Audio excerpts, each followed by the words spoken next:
All right, so we talked about ego strength, and now we're going to talk about low ego strength. So, what does that look like?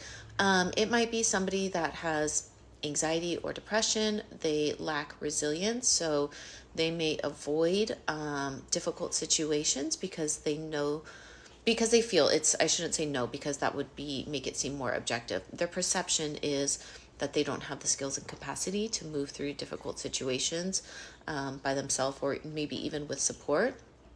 Um, they may use substances or maladaptive coping skills. You might see them as defensive.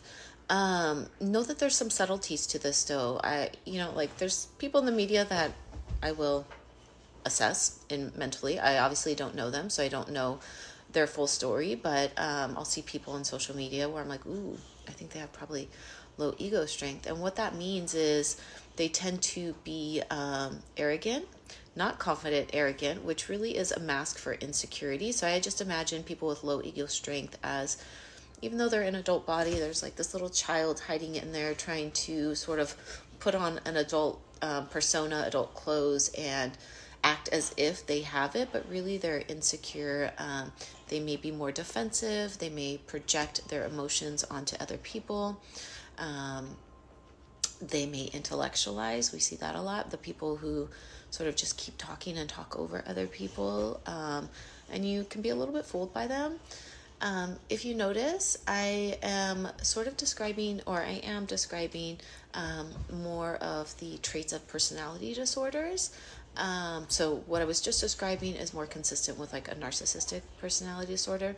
I personally don't like how much that's thrown around in the media, because what many people who are not mental health people, and even some mental health folks, fail to account for is how somebody develops that. When I was in grad school, we used to talk about it was sort of like this fixed state that was taught almost as if it was inherited. We now know it's a trauma response. And so personally, I want to get people to therapy, and so I don't want to stigmatize them. I'm so exhausted by all the labels that are wielded on social media, and I'm totally digressing here. But I think it's important to understand what is at the what's underneath what we see as personality disorders is its poor ego strength. So in a more, let's say, borderline predisposition, where there's a sense of helplessness, people emotionally collapse, they feel like they, can't do things on their own, still poor ego strength, right? So even though the presentation is different, what has happened over the course of somebody's life is they either have had a lot of challenging experiences, that they didn't have the tools and the resources, whether that's support, internal strengths like perseverance or grit, tangible resources like food and shelter. They haven't had resources to successfully navigate those challenges. So think of it as sort of like an experience that needs to be moved through successfully, overcome. And so they didn't develop ego strength. They don't feel resilient, right? Kind of synonymous here. Or in other extremes that I see is people are rescued, right? So I get this a lot where people are like, no, I had a great family. But what happens in those great families is the parents are sort of the helicopter parent, where they do everything for their child. And so the child still doesn't learn that they are able to handle difficult experiences on their own or with support, right? It doesn't have to be completely independent. You might see somebody who is really independent and self-reliant. It's actually more of an avoidance, so they don't let people in because they don't know how to navigate relationships. Also poor ego strength, right? Not being able to, we are social creatures, so if you don't know how to navigate social relationships, there's some work for you to do there. These things aren't absolute, so your ego strength can evolve over time, and you might notice during some seasons of life it's more compromised and challenged, and other seasons of life you feel more fortified. I'm imagining that when times are a little bit tougher is when you feel like you question yourself and your abilities, and when you're in a season of life where things are going pretty well, you're not questioning yourself so much, right? So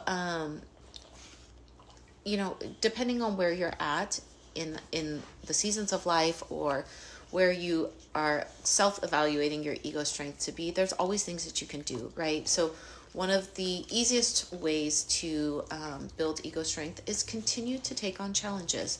You can pick those challenges, but be thoughtful of if there's certain challenges in life that you are gravitating towards. So let's say like people who are really good with physical challenges, I'll try, physical challenges and like working out, right? Developing like physical strength.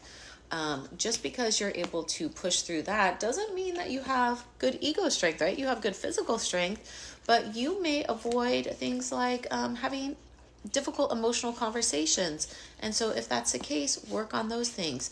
Figure out what your edge is, so what feels challenging but doable, and then do that. And you'll notice that once you've successfully done that and you realize it's not so bad and you are able to do it, then you're able to take on another challenge, which is a little bit a situation that's a little bit more challenging than the challenge that you just successfully resolved, and you'll keep doing that. So you're sort of building out your capacity over time in small tolerable doses, and you have to determine what that dose is.